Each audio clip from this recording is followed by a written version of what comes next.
안녕하십니까. 한일역전TV의 이명찬입니다. 구독과 좋아요 눌러주시면 바로 시작하겠습니다.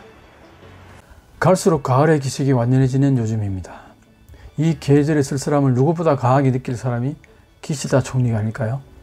내각 지지율이 급강하고 있기 때문입니다. 마인드신문과 사회조사연구센터에 의한 9월의 여론조사에서는 내각 지지율은 29%로 30% 이하로 내려가 위험수역으로 진입하고 있습니다.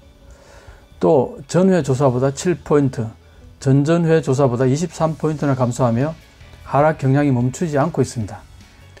드디어 정권 존망의 램프가 전멸하기 시작했습니다. 구통일교회와 자민당과의 친밀한 관계나 아베 전 총리 국장 문제가 영향을 주고 있다는 것은 틀림없습니다. 무슨 일이든 검토만 하고 실행에는 굼떴던 기시다 총리가 드물게도 재빠르게 결단하는 국장이 지지율 하락의 요인이 되어버렸으니 얄궂은 운명이기도 합니다. 다만 의회의 재빠른 결단이 당내 아베파나 안반 지지층을 붙들어두기 위해서이거나 조문 외교로 점수를 따겠다는 비뚤어진 발상으로부터 온 것이기 때문에 이렇게 되어버렸습니다.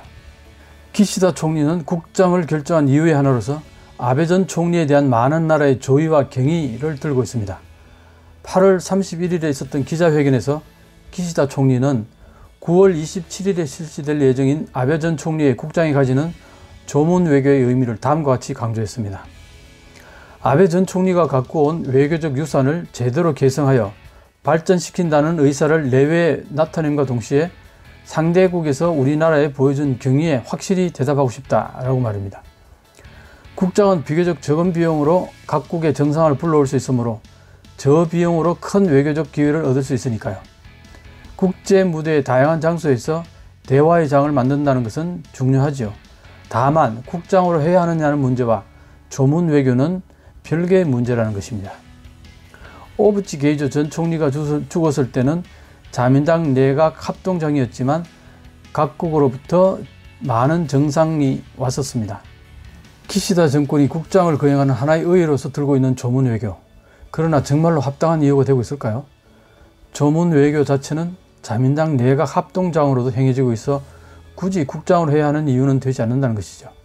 실제로 2000년에 행해진 오부치 전 총리의 합동장에 미국에서는 클린턴 대통령, 한국에서는 김대중 대통령이 방문하였고 동남아시아에서는 필리핀, 인도네시아의 대통령, 타이, 캄보디아, 말레이시아, 라오스의 총리가 조문으로 방문했습니다. 기시다 후미오 총리는 9월 8일에 행해진 국회의 폐회중 심사에서 9월 27일에 행해지는 아베 전 총리의 국장에 참여하는 외국 정상의 일부를 공표했습니다. 그런데 실제로 뚜껑을 열어보니 다수의 참가 희망은커녕 8월 중순에 마감을 대폭 지나서 9월이 되었어도 많은 나라에서 답이 없다는 것입니다.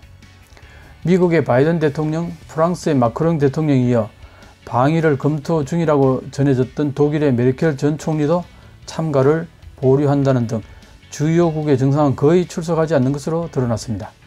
대신 미국의 해리스 부통령, 캐나다, 인도, 오스트레일리아, 싱가포르의 총리, 베트남의 국가주석 등이 방문한다고 합니다. 오부치 전 총리의 합동장보다 상급의 요인이 방문하는 것은 캐나다, 싱가포르, 인도 등 3개국 뿐입니다. 여러 나라 정상은 조의는 표하여도 국장에 굳이 갈 가치는 없다고 판단했겠죠. 아베 전 총리가 일본의 지위를 높였다고 하지만 그러나 유감스럽지만 이것이 국제사회에서의 일본의 실력이라는 것입니다. 죽음의 형태도 그렇고 해서 일본의 경비 시스템에 대한 불신감도 있을지도 모릅니다. 테러 대책을 생각하면 각국 모두 정상의 참가는 되도록 피하고 싶겠지요. 통일교회와 같은 컬트와 연결되어 있었던 것도 깊이 드는 요인의 하나로 생각됩니다. 유명한 국가 정상의 참가를 전망할 수 없는 이상 국장으로 대대적으로 추도하고 경의를 표하겠다는 생각이 오히려 고인에게 창피를 주게 될 수도 있습니다. 라는 평가도 들립니다. 그렇다면 외교적 유산이라며 아베 외교를 높게 평가했던 것에 비해 이렇게 수준 다운된 것은 어째서일까요? 첫째로 시기가 너무 나쁩니다. 이런 타이밍에 영국의 엘리자베스 여왕이 사망하여 19일에 국장을 거행하게 되었습니다. 아베 국장보다 나중에 정해졌는데 일본에는 오지 않는 미국의 바이든 대통령도 참가하는 등 각국의 국가 원수 클래스가 집결했습니다. 이 정상들로서는 짧은 기간에 두 곳의 국장을 방문하기에 부담스러우리라는 것은 두말할 필요도 없겠죠. 결과적으로 두 국장의 적나라한 차이를 전 세계는 지켜보게 될 것입니다. 공교롭게도 엘리자베스 여왕의 국장 일주일 후가 되어버려 아베 국장의 주요 근거였던 조문 외교도 성과가 퇴색되어 버렸습니다. 또한 9월 20일에서 26일에 뉴욕에서 국제연합총회가 개최됩니다. 각국 대표는 거기에 출석하여 기시다 총리와의 만남이 가능하므로 굳이 방일하여 조문 외교를 할 필요가 없습니다. 본래라면 외무 관료가 일정 변경을 진언했어야 했을 터이지만 아베 스가 정권 시대는 반대 의견을 내세우면 목이 날아갔습니다. 기시다 총리는 그렇게 하지 않을 것이겠지만 관료는 상황을 주시하고 있는 것으로 봐야겠죠. 그리고 외교는 논의로 해결할 가능성이 있는 주요 논점이 있어야만 의미가 있습니다. 그러나 국장을 계기로 일본을 방문해도 그럴 기회는 얻을 수 없다고 합니다. 예를 들면 지금 우크라이나 문제가 매우 심각합니다. 각국의 정상들이 일본에 왔을 때 평화를 논의할 가능성이 있으면 좋겠지만 일본의 자세는 오로지 미국 일변도입니다. 그런 의미에서는 일본에 와도 외교적으로 의논이 진전이 있을 것으로 생각하지 않는다는 것이죠.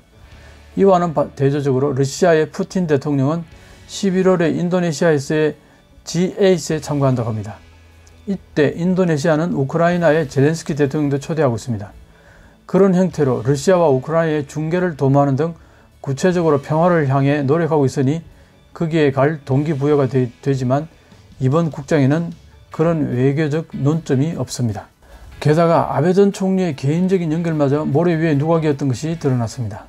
아베 전 총리는 해외에서 평가가 높았다라고 하는 것을 정부는 국장의 의미의 하나로서 밝히고 있습니다. 그러나 실제 아베 전 총리에 대한 평가는 어떤가요? 우선 매우 전형적인 것은 미국에 대한 대응입니다.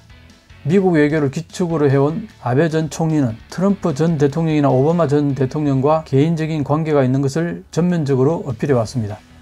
그렇다면 아베 전 총리의 죽음에 전직 대통령 두 사람이 서둘러 와야 하겠죠. 특히 그토록 트럼프라고 해왔으니까요. 그러나 오바마는 물론이고 트럼프 전 대통령도 방일하지 않습니다. 즉 결국은 말뿐이고 실제로 그만큼 깊은 관계를 만들고 있었던 것은 아니라는 것입니다. 또한 G7에서 가장 오래 함께했던 메르켈 전 총리까지 오지 않는 데는 놀라는 분위기입니다. 독일 메르켈의 대응도 아베 전 총리에 대한 평가의 표현이라고 하겠죠. 메르켈은 아베와 장기간 함께 해왔습니다. 정상회의에서도 제일 오래 얼굴을 맞대왔기 때문에 당연히 그녀가 와주리라 예상했습니다. 그러나 오지 않았습니다. 이 역시 아베 전 총리에 대한 평가가 높은 것은 아니라는 것입니다.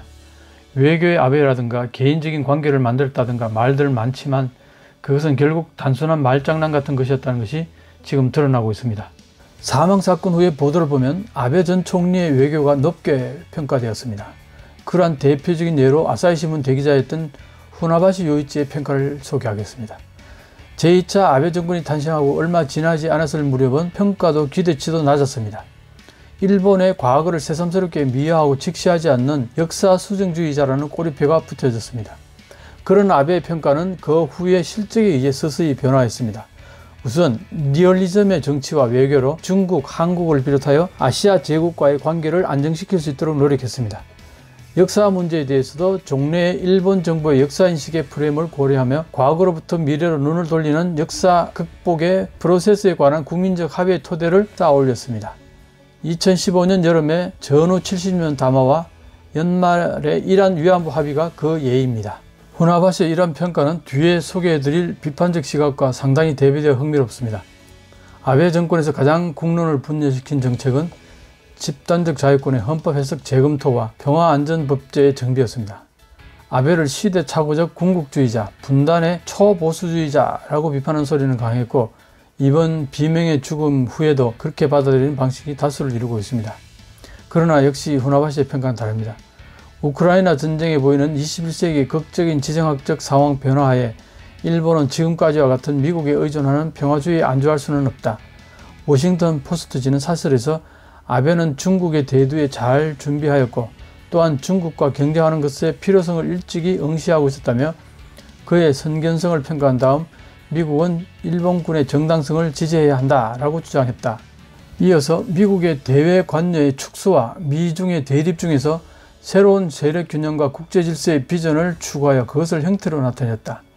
아베는 그때까지 일본의 상황 대응형 외교를 당사자의식을 가진 적극적 외교로 바꾸었다.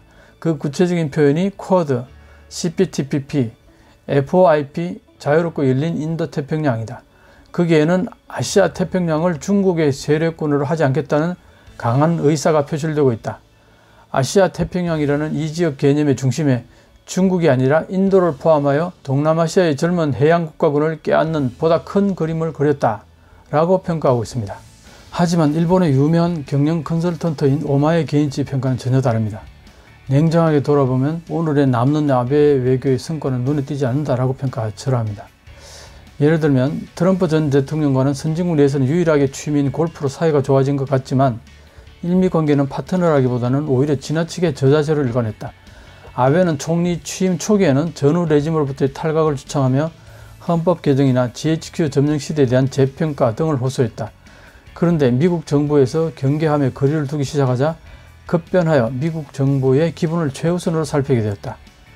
미국 의회나 진주만에서 민주주의를 가르쳐준 것은 미국이었다라고 미국인이 넋을 잃을 만한 연설을 하는 꼬락선이었다. 총리 은퇴 후에도 군수산업이 뒤에 있는 미국 정부에서 일본은 군사비의 부담을 더 늘려야 한다라고 말하자 아베는 대 GDP비 2%의 방위비 정액을 큰 소리로 호소했었다. 아베는 이웃나라인 중국, 한국, 북한과의 걸린 관계에서도 전혀 성과는 없었다. 취임 시에 우선순위가 높다라고 스스로 선언한 북한에 의한 납치 피해자의 반환 문제도 성과는 아무것도 없었다. 김정은 총서기와 만나는 트럼프 대통령에게 의뢰한 적은 있어도 스스로 움직인 것은 없었다.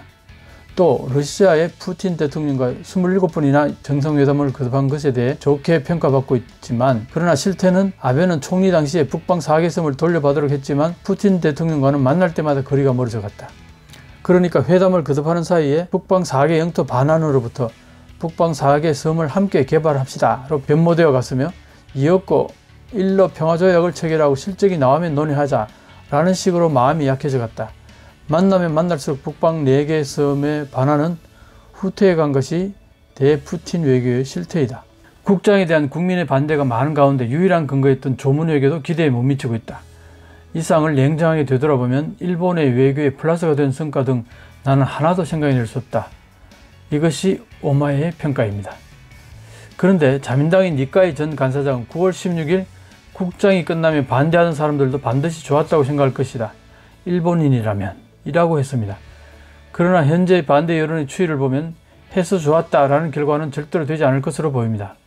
오히려 세계의 큰 창피로 미래 연급 구전되게 될 것이다. 그런 일을 겪게 될 아베가 불쌍하다라는 소리도 들립니다.